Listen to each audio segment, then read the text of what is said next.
Hey guys, Zen here, and today we're going over Agent Venom decks, specifically for pool 1, 2, and 3 players. Meaning if you picked up this month's brand new season pass card, Agent Venom, but you're still kinda new to the game and don't have a vast collection, well then you might want to try out one of these decks here today. As always, don't forget to hit that like button and subscribe to this channel for more Marvel Snap content. And with that, let's hop into our first variation of Agent Venom, and that's this Pool 1 Agent Kazu deck. Now, as the name suggests, this is all about Kazar. Kazar is your 4-drop, which also has a 4 power, so you're not worried about this card dropping in power after you play Agent Venom. And this boosts all of your 1-cost cards. Speaking of Agent Venom, I realized I didn't really talk about him, so if you haven't picked him up yet from the season pass and you're thinking about it, this is what this card does. It's a 2-cost 4-power card that has the on reveal ability to set the power of all the cards in your deck to 4. And yeah, that's why this works really well. That means your Iron Man comes out, can double all the powers at a location, but will also contribute 4 if you pull it from your deck after playing Agent Venom. We also have Blue Marvel that boosts all your cards by 1 and also could potentially be a 4. We have Nightcrawler that becomes a 4 and can move around once. Ant-Man also becomes a 4, and if you fill up your location, adds another 4. This is just easy power across the board. One of my favorite cards is this 1-cost America Chavez that if you play this after Agent Venom, well then it comes out as a 4 and then boosts the following card, making it a 6. We do have Quicksilver here. This card is always going to be a 2-cost, but it's nice to get it on the board early on. And then things like Hawkeye here that have the on reveal to add an additional 3 power, meaning this can get up to 7 after Agent Venom. And Rocket Raccoon here, which can get up to 8 after using its ability effectively. Honestly, all in all, this is a really strong Pool 1 deck list using the brand new Agent Venom card. But this isn't my preferred Pool 1 deck list. In fact, this one's really good, don't get me wrong, but my preferred playstyle is definitely the next one, and that's Agent Dyna. Just look at these cards real quick. The only card that really kind of gets hindered by Agent Venom is Moon Girl, but honestly, Moon Girl literally recently went from a 4/4 to 5, so it's like you're kind of just reverting her back to her pre-buff phase, so it's not that much of a big deal. Plus she duplicates your whole hand. Now a card that I like is this Devil Dinosaur that becomes a 5 cost and a 4 power card, but then with the ongoing of adding 2 power for each card in your hand. Couple that with things like a Moon Girl or your Sentinel here that adds another card to your hand, or Cable here that adds another card to your hand from your opponent's deck. And yeah, Devil Dinosaur can easily become massive. Another card that's really cool is after Agent Venom, Mr. Sinister here becomes a 4 power, and so does his clone. We have Yondu here that's pretty strong for a Series 1 Pull 1 card that destroys the lowest cost card in your opponent's deck, coming out with a 1-cost and potentially a 4 power. We still have Nightcrawler, Ant-Man here, Punisher with the new 4 power after Agent Venom, and then an additional power for a full location could potentially become an 8 power. And Captain America, who could potentially be a 4 power, but then also boosts the power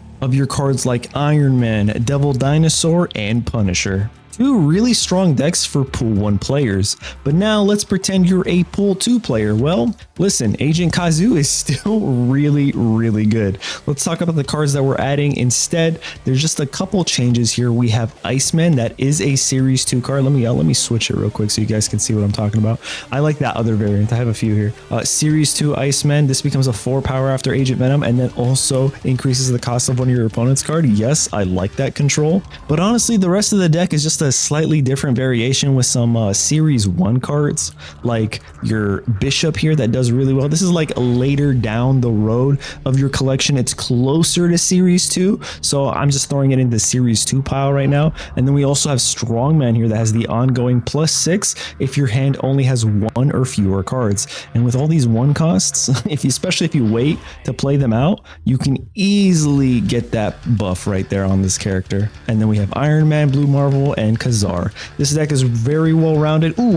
Another Series 2 card that I completely forgot about, Sunspot, which you can play as a 4 power, and then every turn that you don't spend energy gets an additional power. So this thing could get pretty massive very quickly. But now let's go check out the other pool 2 deck, and I really like this one for control. We have Ant-Man, we have Iceman that we just talked about, we have the Mr. Sinister that can potentially have a clone for 4 power, and then we have Scorpion here, a Series 2 card coming out with 4 power after Agent Venom, and then also reducing all the cards in your opponent's hand by 1. Yes, please. We have Ironheart, a Series 1 just to boost your cards even more, but what's really nice is you can honestly play this onto the board as a 4 power, or you can play Morph. Morph will change into a card in your opponent's hand, so that's a little bit of control. It gives you some information for what your opponent has, but it doesn't actually keep that 4 power. However, if your opponent's card is something like, you know, a Thanos or something strong, it'll take that power, so there's something there. We have Bishop, we have Wolf's Bane right here, which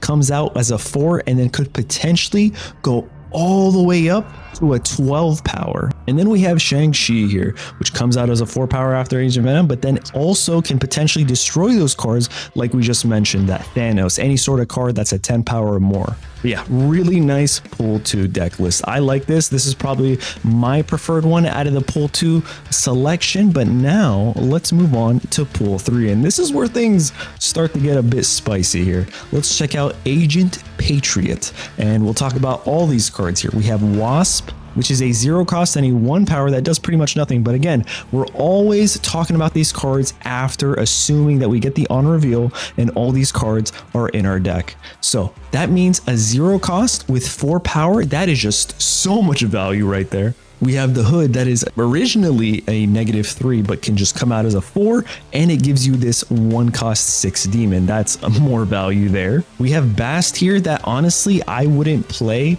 after playing Agent Venom unless your hand is pretty weak, but I would play this before Agent Venom, so this would be like a turn 1 and then something like where is it, turn 2 Agent Venom. But this just changes all the cards in your hand to 3 costs, so that way if you have Mystique, if you have Patriot, if you have Brood, if you have Bishop, Iron Man, if you have any of these cards in your hand, then Bast actually helps you out. Let me actually show you the original card so you guys know what I'm talking about here. So that's good. Mysterio doesn't get affected by Venom and it's just a nice control. Your opponent doesn't really know where you're playing this card, so that just adds to the element of psyching out your opponent.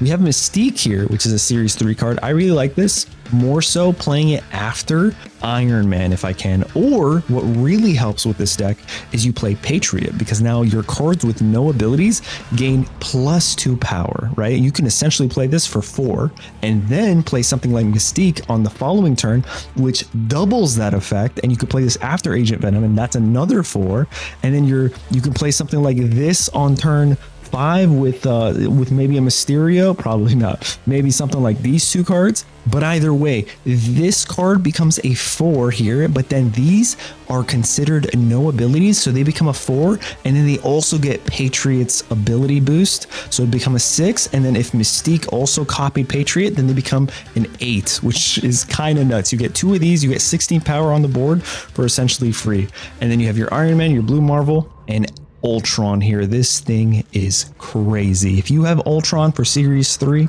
and you have this deck and you can run it, yes, Ultron takes a massive nerf, dropping that 8 power to 4. However, these things come out and they're just smoking everything. I always think Ultron with a Patriot deck just makes sense, and Agent Venom helps literally everything else in this deck. So like, what's the worst of dropping this just by a little bit when you could fill up your board with these guys that essentially could go up to, what is that, 4, 6 power, 7 with Blue Marvel. Just so much possibility there. But that is the Agent Patriot deck list. Now let's move on to the final one. This one's really spicy. We got Agent Bounce. You're gonna see a lot of cards that you're familiar with. We have Wasp, the Hood, Hawkeye, Rocket Raccoon. These all benefit from Agent Venom, but now let's check out some new cards. Well, we got Echo here. That's a Series 3 card, and after your opponent plays an ongoing card here, you get to remove its abilities. Nice little control there. And then we have Falcon here, which is another Series 3 card. You get to return all of your 1-cost cards to your hand, so you can return things like this guy, this. It doesn't really matter, especially if they're boosted after Agent Venom, and then you could redistribute them. I really like this with Hawkeye, especially with Venom. So this is 4, then it becomes a 7, you take it away, you play it again, and now you can play it for 10 power essentially. And we have Quake here, which is really good at mixing things up, switching the locations, kind of keeping your opponent guessing like, what the heck is he doing? We have Mysterio, Bishop, and then the other card which makes this whole deck bouncy, Beast. This thing is great. It does take a nerf. If it gets hit by Agent Venom, it becomes a 4 power, but with this ability is amazing. On reveal, return the other cards here to your hand and they cost 1 less, meaning all of these could be so strong. This could go up to 13 power. Like, the possibilities are endless. You can bring back Quake, re-switch up things. Your opponent won't know what's happening. And then of course we have Iron Man. But there you guys have it. Those are my 2 deck lists for Pull 1, Pull 2, and Pull 3 with the brand new Season Pass card, Agent Venom. Let me know in the comments what you guys think about these deck lists. Did you find this helpful? Don't forget to hit the like button and subscribe for more Marvel Snap content. Thanks so much, guys, and I'll catch you in the next one.